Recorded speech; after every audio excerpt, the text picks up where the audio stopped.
नमस्कार, स्वागत आप सभी का प्राइम टाइम 8 PM आप देख रहे हैं, जहां खबर भी मिलती है और होता है उसका विश्लेषण भी। आपके साथ मैं हूं पुनीत। आरक्षण दिलाकर ओबीसी को साधने की कोशिश, तमाम आयोजन और योजनाओं से आदिवासियों और दलितों को साधने की कोशिश, और अब ग्वालियर चंबल में हुई भूल सुधार कर एससी वर्ग और सामान्य वर्ग को एक साथ लाने की कोशिश। जी हां, 2 अप्रैल 2018 को ग्वालियर में हुई जातिगत हिंसा के जख्म पर मरहम लगाकर सीएम शिवराज ने दोनों वर्ग के वोटर्स को आकर्षित करने का प्रयास किया है। कांग्रेस ने अंचल में बीजेपी को हराया था। अब 2023 के पहले बीजेपी इस खाई को भरना चाहती है।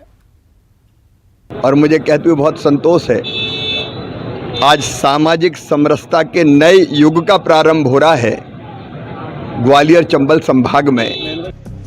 सीएम शिवराज सिंह चौहान ग्वालियर दौरे के दौरान ग्वालियर चंबल में जिस नए युग की शुरुआत की बात कर रहे हैं, उसके तार 2018 में हुए जातीय हिंसा से जुड़े हैं।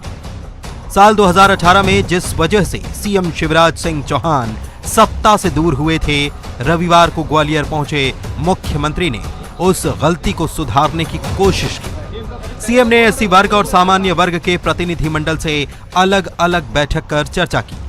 2 अप्रैल 2018 में ग्वालियर में हुई जातिगत हिंसा की जख्म पर मरहम लगाकर दोनों वर्ग के वोटर्स को आकर्षित करने का प्रयास उन्होंने किया है।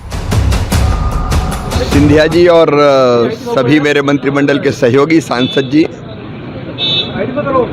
हम सब ने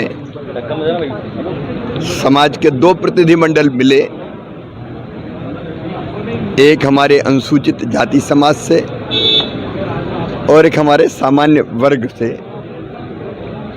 और मुझे कहते हुए बहुत संतोष है, आज सामाजिक समरसता के नए युग का प्रारंभ हो रहा है ग्वालियर चंबल संभाग में।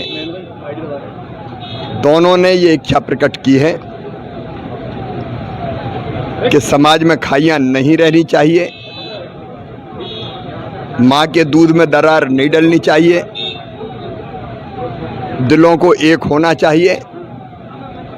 और इसलिए 2 अप्रैल की दुर्भाग्यपूर्ण घटना से जो वैमनस्यता पैदा हुई थी, सामाजिक समरसता टूटी थी, उसको समाप्त किया जाए।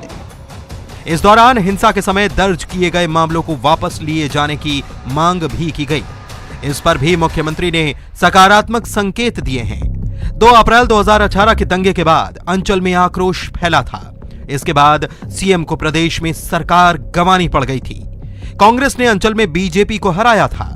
अब 2023 से पहले बीजेपी इस खाई को भरना चाहती है। प्रकरण बन गए थे दोनों पक्षों पर, उनको वापस लिया जाए। मैं समझता हूं कि आज मेरे मन में एक संतोष है कि हमारा समाज टूटेगा नहीं, हम मिल के साथ चलेंगे और इस दिशा में सरकार पूरी गंभीरता से कदम उठाएगी। जब चुनाव आता तभी ये सब बातें क्यों आती हैं? उस मुद्दे पे जिन वो मुकदमे थे, अनुसूचित जाति जनजाति पर सामान्य वर्ग के लोग हैं, उनको जेलों में बरसों से जेलों में सड़ते रहे। निर्दोष लोगों पे भी मुकदमे दर्ज हुए, वो भी जेल में डाले गए, जिला बदल किए गए, जिला NSA में भी भेजे गए अनुसूचित जाति के लोग, सामान्य वर्ग के लोग। तब शिवराज सिंह को और उनकी सरकार का ध्यान क्यों नहीं गया? आज जब चुनाव आ गए तो फिर वो इस तरह का प्रेम दर्शाने कि कोई उचित नहीं। जनता समझ गई है कि अब ये वोट के लिए, अपने मतलब के लिए जगह जगह दर दर भटक रहे हैं। आपको बता दें कि 2 अप्रैल 2018 को एट्रोसिटी एक्ट में संशोधन के खिलाफ आंदोलन हुआ था, जिसमें भारत बंद के दौरान 2 पक्षों के बीच विवाद के बाद जमकर हिंसा हुई थी, जिसमें पूरे ग्वालियर चंबल अंचल में हिंसा के दौरान 7 लोगों की जान गई थी। लेकिन अब जबकि चुनाव नजदीक हैं, तो बीजेपी सूबे में सत्ता को दोहराने के लिए सबका साथ चाहती है, इसीलिए नई शुरुआत की बात कही है। Bureau report, news 18, Madhya Pradesh, Chhattisgarh. तो 2023 के चुनाव से पहले कांग्रेस सभी वर्ग को साधने में जुटी हुई है, लेकिन बीजेपी की भी पूरी तैयारी है। 2018 में दरअसल ग्वालियर में हुई जातिगत हिंसा पर मरहम बीजेपी ने लगाया और बीजेपी का दोनों वर्ग के वोटर्स को आकर्षित करने का प्रयास है। इधर कांग्रेस की बात करें तो कांग्रेस ने ग्वालियर चंबल अंचल में बीजेपी को हराया था 2018 में, और अब 2023 से पहले बीजेपी इस खाई को पाटना चाहती है, इस खाई को भरना चाहती है, और इसीलिए तमाम प्रयास चल रहे हैं, क्योंकि केवल विधानसभा के चुनाव नहीं और भी चुनाव सामने आ खड़े हुए हैं। बढ़ते आगे, राहुल गांधी को लेकर एक बार फिर से सियासी रात ठन गई है। पक्ष और विपक्ष में वार पलटवार तेज हो गया है। वजह है राहुल का वो बयान जो उन्होंने लंदन में दिया। राहुल गांधी ने कैम्ब्रिज यूनिवर्सिटी में आयोजित आइडियाज फॉर इंडिया सम्मेलन में हिस्सा लिया। आरोप है कि वहां राहुल ने भारत को बदनाम किया है।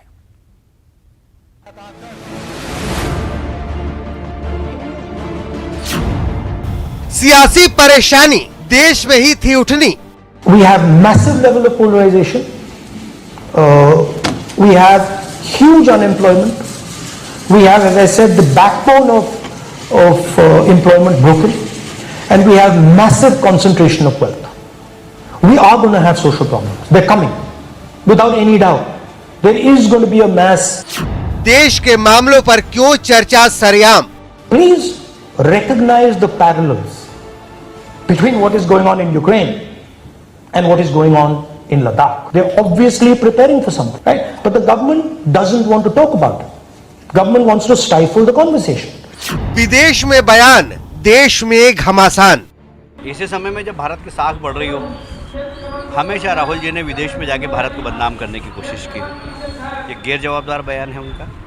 देश की जनता उनको कभी माफ नहीं करेगी। देश के सबसे असफल, कुंठित, हताश और निराश नेता हैं। विदेशी धरती पर जाकर कोई देशभक्त नेता राहुल गांधी की तरह बयान नहीं देता, देश विरोधी बयान।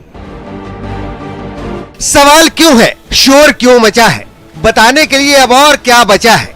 राजनीति के इन वीरों को सुनकर अब तक आपको भी इस सियासी लड़ाई की तासीर समझ में आ गई होगी। अगर अब भी कोई कसर बची है तो राहुल गांधी का ये बयान सुन लीजिए। India is not in a good place. The BJP has spread kerosene all over the country. You need one spark and we'll be in big trouble. And so I think that's also the responsibility of the opposition, the Congress, that bring people together. सुना आपने, राहुल गांधी ने कहा कि देश के हालात खराब हैं। मतलब कार्यक्रम में बताना था भारत के लिए विचार। सवाल है कि लंदन में क्यों किया देश का दुष्प्रचार।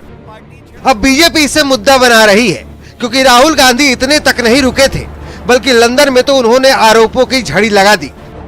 मसलन केंद्र सरकार पर सीबीआई जैसी संस्थाओं के दुरुपयोग का आरोप लगाया और भारत की तुलना पाकिस्तान से की। आरएसएस पर निशाना साधा और दलित विरोधी होने का दोष मढ़ा। कांग्रेस की हार के लिए ध्रुवीकरण और सत्ता का मीडिया पर नियंत्रण को जिम्मेदार बताया। इतना ही नहीं, लद्दाख की तुलना यूक्रेन से कर दी। Yes, I raised the China issue because I'm worried about it. I'm worried that Chinese troops are sitting inside India and I can see exactly what is happening in Ukraine. अब इस हालात में सत्ताधारी दल का हमलावर होना तो मानो तय ही था। बीजेपी ने भी कांग्रेस पर जोरदार हमला बोल दिया। देश के सबसे असफल, कुंठित, हताश और निराश नेता हैं। विदेशी धरती पर जाकर कोई देशभक्त नेता राहुल गांधी की तरह बयान नहीं देता, देश विरोधी बयान। अब देश में उनकी कोई सुनता नहीं है, इसलिए अपनी निराशा और हताशा विदेश में निकाल रहे हैं। ये बयान देके राहुल गांधी ने अपनी देशभक्ति और राष्ट्रनिष्ठा पर ही प्रश्न चिन्ह खड़ा कर दिया है। इसी समय में जब भारत की साख बढ़ रही हो, हमेशा राहुल जी ने विदेश में जाके भारत को बदनाम करने की कोशिश की। ये गैर जवाबदार बयान है उनका। देश की जनता उनको कभी माफ नहीं करेगी। जबकि कांग्रेस और शिवसेना राहुल गांधी के बचाव में उतर आई। क्यों जिन राज्यों में चुनाव होता है वो नफरत की और सांप्रदायिकता की लैब बन जाते हैं। ये हाल आपने कर्नाटक का किया, आप ये हाल राजस्थान का करना चाह रहे थे लेकिन नहीं कर पाए। आपने हाल गुजरात का किया चुनावों के पहले, ये उत्तर प्रदेश और उत्तराखंड में देखा गया था। तो मुझे लगता है राहुल जी जो सवाल पूछ रहे हैं वो बिल्कुल सही सवाल पूछ रहे हैं। जो भी आपके खिलाफ बोलेगा, जो भी सच बोलेगा, उनके खिलाफ सेंट्रल एजेंसी को लगा दिया जाता है। राहुल गांधी ने जो बात कही है वो सच है। तय है कि लड़ाई लंबी चलेगी, क्योंकि विपक्ष ब्रिगेड ने विदेश जाकर सत्ताधारी पर हमला बोला है, लेकिन देश के हालात को खराब बताकर सेल्फ गोल भी दाग लिया है। इस दौरे में राहुल गांधी के साथ आरजेडी के तेजस्वी यादव और मनोज झा, टीएमसी की महुआ मोइत्रा और सीपीएम के सीताराम येचुरी भी मौजूद रहे, जो कहीं न कहीं बीजेपी से सियासी शिकस्त खा चुके हैं और सत्ता में लौटने के लिए सियासी पेच लड़ा रहे हैं। Bureau report, news 18 network.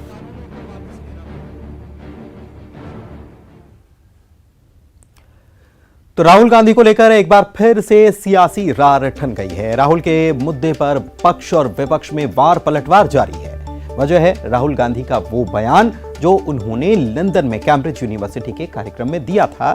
यहां पर सम्मेलन में एक हिस्सा लिया था राहुल गांधी ने और यहां उन्होंने बयान दिया। आरोप है कि वहां राहुल गांधी ने भारत को बदनाम किया और इसी पर सियासत चरम पर पहुंच गई है। बढ़ते हैं आगे, पेट्रोल और डीजल की बात कर लेते हैं। केंद्र सरकार ने एक्साइज ड्यूटी घटाकर आम लोगों को बड़ी राहत देने का काम किया, लेकिन कुछ ज्यादा पाने की चाह में एमपी के लोग उत्तर प्रदेश और गुजरात जाकर पेट्रोल डीजल खरीद रहे हैं। क्यों खरीद रहे हैं ये बताएंगे, क्योंकि 2 राज्यों की सीमाओं पर बने इस पेट्रोल पंप पर 13 से 15 रुपए प्रति लीटर की राहत मिल जाती है।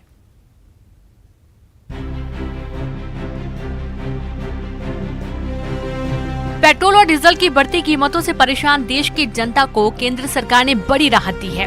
एक्साइज ड्यूटी घटाकर अब पेट्रोल और डीजल के दाम कम कर दिए हैं। केंद्र सरकार ने पेट्रोल पर एक्साइज ड्यूटी 8 और डीजल पर 6 रुपए घटाई है, लेकिन इसके बाद भी उत्तर प्रदेश और मध्य प्रदेश के पेट्रोल के दामों में काफी अंतर है। पेट्रोल पर लगभग 13 रुपए का अंतर है, तो वहीं डीजल पर 6 रुपए का। हम इस वक्त खड़े हैं उत्तर प्रदेश के बानपुर के पेट्रोल पंप पर, जहां लोग यहां पे पेट्रोल डलाने मध्य प्रदेश से आते हैं, क्योंकि यहां पे लगभग पेट्रोल पर 13 रुपए का अंतर है और डीजल पर 6 रुपए का अंतर है। आप देख रहे हैं कि जो पेट्रोल के दाम हैं आज क्या है, और हम जानने की कोशिश करते हैं। क्यों सर, पेट्रोल के दाम आज क्या है? 97। और डीजल? डीजल है 90, 93 पैसा। अच्छा जी, बताओ कि मध्य प्रदेश से टीकमगढ़ से लोग पेट्रोल डलाने यहाँ आते हैं? हाँ आते हैं। क्यों आते हैं? अंतर है? अंतर है। कितने रुपए का अंतर है? लगभग 8। अच्छा, तो पेट्रोल और डीजल के दाम में काफ़ी अंतर है, इसलिए लोग यहाँ पे पेट्रोल डलाने के लिए टीकमगढ़ से आते हैं। आप कहाँ से आए हैं पेट्रोल डलाने? टीकमगढ़ से। अच्छा, कितना अंतर है वहाँ पे यहाँ पे? इधर 20 रुपए का अंतर था अभी। अच्छा, तो कहाँ से आती है आप पेट्रोल डलाने के लिए? टीकमगढ़ से। तो लोग टीकमगढ़ से मध्य प्रदेश से पेट्रोल डलाने के लिए उत्तर प्रदेश आ रहे हैं। एमपी में पेट्रोल 110 रुपए 57 पैसे प्रति लीटर है, तो वहीं उत्तर प्रदेश में पेट्रोल 97 रुपए 38 पैसे प्रति लीटर है और डीजल 90 रुपए प्रति लीटर। यानी अभी भी पेट्रोल और डीजल के दामों में काफी अंतर है, इसलिए लोग उत्तर प्रदेश से पेट्रोल और डीजल लेने मध्य प्रदेश की सीमा से लगे हुए इलाकों में जा रहे हैं। पेट्रोल और डीजल के दामों में काफी अंतर है, इसलिए लोग टीकमगढ़ से पेट्रोल भराने के लिए उत्तर प्रदेश जा रहे हैं। क्यों सर, उत्तर प्रदेश से लगभग कितने लोग आते हैं पेट्रोल डलाने के लिए? कम से कम मध्य प्रदेश से 25% लोग आते हैं पेट्रोल डलाने के लिए। 25 से 30% तक आते हैं सर। यहाँ पे पेट्रोल के क्या दाम है? यहाँ पे है 97 रुपये 38 पैसा। और मध्य प्रदेश में? मध्य प्रदेश में वो 13 रुपये का अंतर है सर। तो पेट्रोल आते हैं पेट्रोल डलाने? जी, कम से 30% लोग आते हैं हमारे इस पंप पे। तो पेट्रोल डलाने के लिए लगभग 30% लोग बानपुर उत्तर प्रदेश पेट्रोल डलाने के लिए रोज आते हैं। आप कहाँ से आए पेट्रोल डलाने के लिए? तो सर उमरी से आए। तो यूपी उमरी। अच्छा, तो यहाँ पे सस्ता पेट्रोल है? हाँ, मध्य प्रदेश से तो सस्ता है ही। तो मध्य प्रदेश से काफ़ी सस्ता पेट्रोल है, इसलिए टीकमगढ़ मध्य प्रदेश की सीमा में आता है, इसलिए पेट्रोल डलाने के लिए लोग उत्तर प्रदेश के बानपुर में आते हैं। बात करें मध्य प्रदेश के पश्चिमी क्षेत्र अलीराजपुर जिले की, तो ये जिला गुजरात राज्य से सटा हुआ है। मध्य प्रदेश में जहां दाम कम होने के बाद पेट्रोल 110 रुपए 51 पैसे, तो वहीं डीजल 95 रुपए 62 पैसे प्रति लीटर है। लेकिन गुजरात में दाम कम होने पर पेट्रोल 97 रुपए 42 पैसे और डीजल 93 रुपए 10 पैसे, यानी पेट्रोल में 13 रुपए और डीजल में 2 रुपए का फर्क आ रहा है। जो यहाँ डिफरेंस देखने को मिल रहा है मध्य प्रदेश और गुजरात के बीच में, अगर पेट्रोल की बात करें वहाँ पेट्रोल में 13 रुपये का डिफरेंस आ रहा है, वहीं डीजल में 3 रुपये का। बड़ी संख्या में मध्य प्रदेश से लोग गुजरात में पेट्रोल भराने आ रहे हैं। हमारे साथ में मध्य प्रदेश से ही है मौजूद, हम इनसे बात करते हैं। आप लोग यहाँ पेट्रोल भराने आए हैं, कितना डिफरेंस लग रहा है आप लोगों को? यहाँ लगभग 10 से 12 रुपये का फर्क है, तो इसलिए हम मतलब एमपी से दक्षिणवाड़ा से यहाँ पे पेट्रोल भरा रहे हैं। तो फ़ायदा लगता है आपको वहाँ की तुलना में और यहाँ में ज़्यादा? फ़ायदा नहीं, अगर 10 लीटर भी अगर पेट्रोल ले जाते हैं, अगर कोई गाड़ी मरवाते हैं तो सीधा 100 रुपये का फर्क है, 100 से। मध्य प्रदेश सरकार को भी क्या है, रेट टैक्स कम करना चाहिए गुजरात की? कम करना चाहिए। गुजरात में पेट्रोल के दाम में फर्क होने से अलीराजपुर जिले से गुजरात जाने वाले वाहन बड़ी संख्या में गुजरात में ही पेट्रोल डलाने पहुंच रहे हैं। गुजरात के पेट्रोल पंप पर मध्य प्रदेश के वाहनों की लाइनें लगी हुई दिखाई साफ देखी जा रही हैं और कुछ लोग तो बल्क में पेट्रोल ड्रमों में भरवा कर ले जा रहे हैं। कितनी बड़ी संख्या में यहाँ पर मध्य प्रदेश से गुजरात की ओर लोग काफ़ी जो डिफरेंस आ रहा है पेट्रोल डीजल का, तो यहाँ पर बढ़ाने आ रहे हैं। अब मध्य प्रदेश सरकार को जनता की जो मांग है उस पर कुछ विचार करना चाहिए। इस समय अलीराजपुर से मैं वसीम राजा, न्यूज़ 18। तो पेट्रोल और डीजल पर केंद्र की तरफ से एक्साइज ड्यूटी को कम किया गया, लेकिन मध्य प्रदेश से भी सस्ता दाम तो उत्तर प्रदेश और गुजरात में मिल रहा है और इसीलिए टीकमगढ़ वाले उत्तर प्रदेश की बॉर्डर पर पेट्रोल लेने के लिए पहुंचते हैं और अलीराजपुर वाले सस्ते के चक्कर में गुजरात बॉर्डर तक चले जाते हैं, क्योंकि 13 से 15 रुपए प्रति लीटर की राहत कोई छोटी मोटी राहत तो है नहीं और इसीलिए यह जद्दोजहद यहां की जाती है। मांग यह भी हो रही है कि प्रदेश की सरकार को इस बारे में कुछ सोचना चाहिए। दुर्ग की बात करते हैं, जहां पर सीआईएसएफ भर्ती परीक्षा घोटाले के मामले में पुलिस ने जांच तेज कर दी है। आरोपियों की तलाश में पुलिस उत्तर प्रदेश और मध्य प्रदेश पहुंची। पुलिस को इस घोटाले के एक मास्टरमाइंड का पता चल चुका है। भर्ती परीक्षा के दिन दुर्ग पुलिस ने 6 मुन्ना भाइयों को गिरफ्तार किया था और इनसे पूछताछ के बाद दुर्ग पुलिस यूपी और एमपी में छापे मार रही है।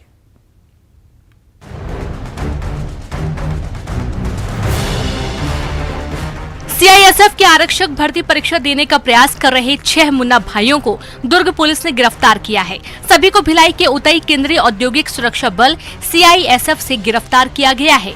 मुन्ना भाई आरक्षक भर्ती प्रक्रिया में आवेदक के स्थान पर परीक्षा देने के लिए भिलाई पहुंचे थे। 18 मई को आयोजित इस परीक्षा के दौरान जब आरोपियों का बायोमेट्रिक लिया गया तब मेल नहीं खाने पर शक हुआ, जिसके बाद पुलिस में इस मामले की रिपोर्ट दर्ज करवाई गई, जिसके बाद पुलिस इस पूरे मामले में जांच कर रही थी। पुलिस की जांच में इनकी सरगना का भी पता चला। एसएफ की जो भर्ती हो रही है, जिसका रिटन एग्जाम एसएससी ने कंडक्ट किया था, उसमें एक ही व्यक्ति ने 4 लोगों का रिटन एग्जाम अलग अलग दिनों में देकर इन 4 लोगों को रिटन में क्वालिफाई करवाया और फिर उन 4 लोगों के लिए फिजिकल एग्ज़ाम में 4 अलग फिजिकली फिट लोगों को भेजा गया, जिनका बायोमेट्रिक मैच नहीं होने पर और लोकल भाषा ना जानने पर, डाउट होने पर उनको थाना लाया गया। पूछताछ में मालूम चला कि ये 4 प्रॉक्सी के रूप में यूज़ किए गए थे।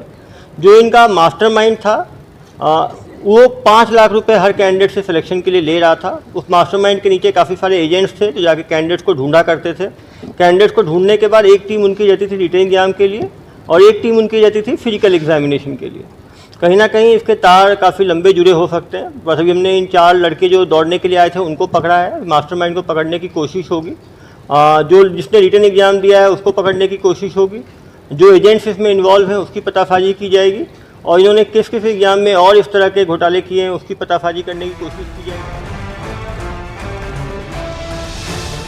पुलिस ने सभी को गिरफ्तार कर लिया है। पकड़े गए सभी आरोपी उत्तर प्रदेश के रहने वाले हैं, जो प्रत्येक आवेदकों से परीक्षा के लिए 5-5 लाख लिया करते थे। पुलिस ने आरोपियों के पास से फर्जी आधार कार्ड, फर्जी निवासी प्रमाण पत्र सहित अन्य दस्तावेज जब्त किए हैं। पुलिस आरोपियों के खिलाफ धोखाधड़ी की धारा के तहत कार्रवाई कर रही है। 5-5 लाख रुपए जो है ये सबसे लेते थे। जो दौड़ने वाले को 1 लाख रुपए दिया करते थे। रिटर्न वाला पकड़ा नहीं गया तो बताएगा। पूरा मॉडस ऑपरेंडाई एजेंट्स और इनका जो मास्टरमाइंड है उसको पकड़ने के बाद ही खुलासा संभव। पुलिस को शक है कि ये एक बड़ा गैंग है जो कई जगहों पर इस तरह की घटनाओं को अंजाम देता है। फिलहाल पूरे मामले की जांच की जा रही है। जांच के बाद और भी कई खुलासा होने की उम्मीद है। मिथिलेश ठाकुर, न्यूज़ 18, दुर्ग। तो ये पूरा मामला बहुत चौंकाता है। सीआईएसएफ परीक्षा घोटाले के मामले में आरोपियों की तलाश पुलिस ने तेज करते हुए उत्तर प्रदेश और मध्य प्रदेश तक अपनी जांच तेज कर दी है और वहां तक पहुंच बनाई है। पुलिस की जांच में एक मास्टरमाइंड का भी पता चल चुका है और इससे सोशल मीडिया के माध्यम से एजेंट जुड़े हुए थे, यह भी बात सामने आ चुकी है। पुलिस ने अब दुर्ग से 6 मुन्ना भाइयों को भी गिरफ्तार कर लिया है और उनसे भी धोखाधड़ी की धाराओं के तहत उन पर भी मामला दर्ज किया गया और पूछताछ भी उनसे और की जा रही है। इसी के साथ प्राइम टाइम 8 PM में आज बस इतना ही। नमस्कार।